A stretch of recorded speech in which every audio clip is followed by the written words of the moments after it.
There were over 1.8 million members of MassHealth. 20 years from now, MassHealth could find an unpaid claim in its file and try to claw back those what's been distributed already. All of us are paying for that free care in the nursing homes and other things. So I'd like to make sure that you can't prevent us from getting that money if we're entitled to it. This video is for Massachusetts residents who are in one of three different situations.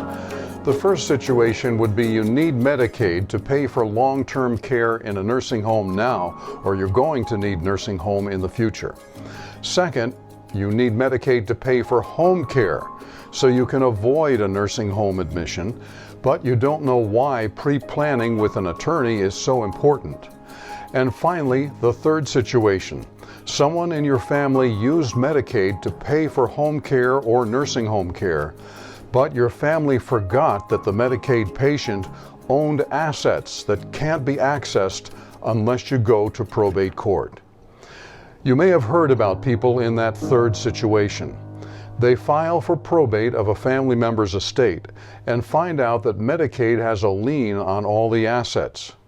There was an Atlantic magazine article about a woman in Dorchester who took care of her mother for many years, thinking she would inherit the family home. Medicaid paid for her mother's health care, including a nursing home stay, before the daughter moved into the family home and brought her mother home from the nursing home. Her mother's last will and testament left the house to her. The daughter cashed in her life savings to fix up the house. Her mother died in 2009. The daughter filed her mother's will in probate court in 2010 so she could take ownership of the house.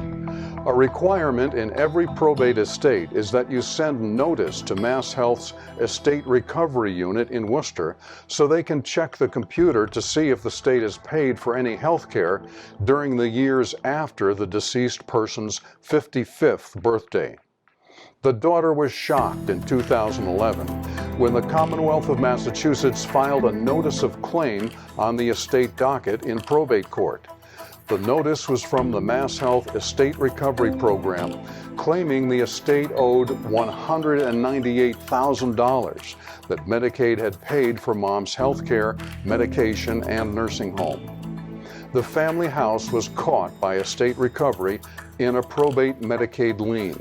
An online article asked whether this little-known fact means that Medicaid benefits may actually be a loan your family would repay unless you avoid probate. The point of this video is Medicaid benefits may be free when you're receiving the health care, but MassHealth's computers keep track of every dollar spent, and the law allows the Commonwealth to recover all the Medicaid money if you leave a probate estate.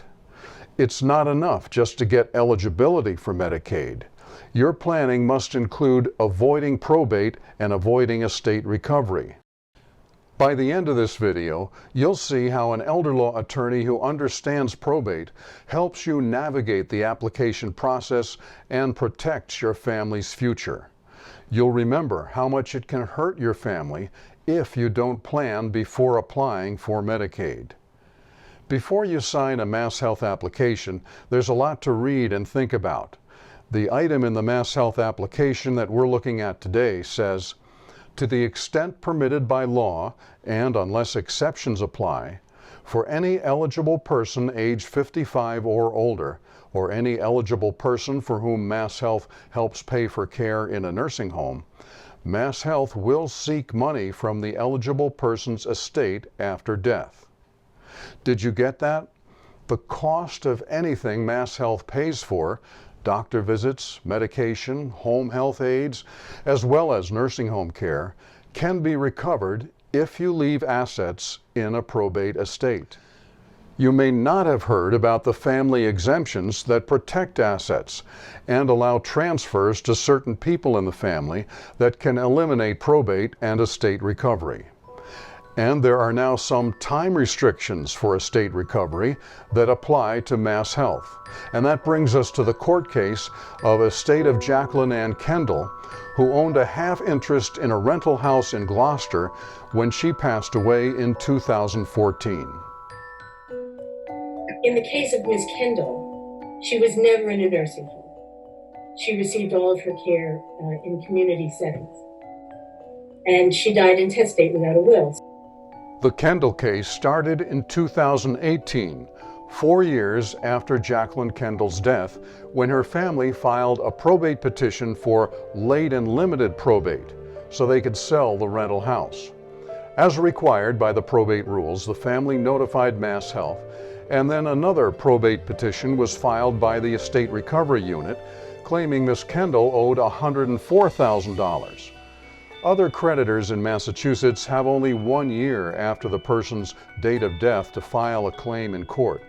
MassHealth's special status that allows them unlimited time to latch onto assets in a dead person's probate estate got the attention of Massachusetts' highest court. The justices decided to hear arguments from Ms. Kendall's family. Counsel, may I ask you a question?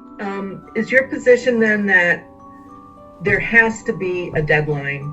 Because otherwise, if we adopt the position of MassHealth, we're going to eliminate the statute of limitations or the statute of repose, and these things will be open forever, and there'll be no closure or certainty. Exactly. 20 years from now, MassHealth could find an unpaid claim in its file and try to claw back those what's been distributed already, and try to bring in the personal representative 10, 20 years later. Yes, this could go on for years and years and years. No estate is opened. MassHealth doesn't learn of the death, and people are living in the house or renting in the house. In this case, the residence was rented out during this 3-year time period. The ultimate time limit for filing a probate estate is 3 years. There are some exceptions to the 3-year time limit, but MassHealth Estate Recovery is not one of the exceptions. On the Monday after Christmas, the Supreme Judicial Court announced its decision. The estate recovery claim against Jacqueline Kendall's estate was time-barred because the estate was filed in probate more than 3 years after she died. The rental house in Gloucester was freed of the lien, and the family could now keep all of the real estate sale proceeds that had been held in escrow. So for now, if a deceased person's estate isn't filed in probate court within 3 years of his or her death, MassHealth Estate Recovery can't collect from probate assets. In the future, the Massachusetts legislature might change the law and grant MassHealth an estate recovery exception to the 3-year time limit for probating an estate. MassHealth's concern here is, how does it get notice when somebody is not in a nursing home and never needs to go to the probate court? MassHealth already has plenty of access to that kind of information. I'm trying to understand whether there's a possibility of gaming the system, because all of us are paying for that free care, and how we protect against the clever lawyer like you who says wait 3 years and you get to have your cake and eat it too. So how is the state protected against that? Because I'd like to make sure that you can't prevent us from getting that money if we're entitled to it. MassHealth could even start tightening up its surveillance of death records, cross-check the deaths with its payment computer, and start filing its own probate petitions within the 3-year deadline so that public administrators can go after the estates. Watch the comments below to see if there's an update in the future. One thing is certain, you can save your estate from Medicaid estate recovery if you understand the rules and don't leave assets behind in probate. Let's do a recap. If you're thinking about applying for MassHealth, either for home care or long-term care in a facility, an elder law attorney who understands probate can help you navigate the application process. And if someone in your family is already receiving Medicaid, make sure they know about estate recovery. If you want more info, catch the links at the end and in my comments below. I'll put a link to the Atlantic Magazine article in the comments. If you live in Hampden County, schedule an educational meeting with me. In an educational meeting, you can learn how your specific situation fits into the MassHealth regulations and guidelines. If you have experience with estate recovery or MassHealth long-term care, leave a comment. I'll watch for your comments in the comments section. And what do you think about the family home in Dorchester caught up in estate recovery, while the rental house in Gloucester now avoids estate recovery? Let us know in the comments.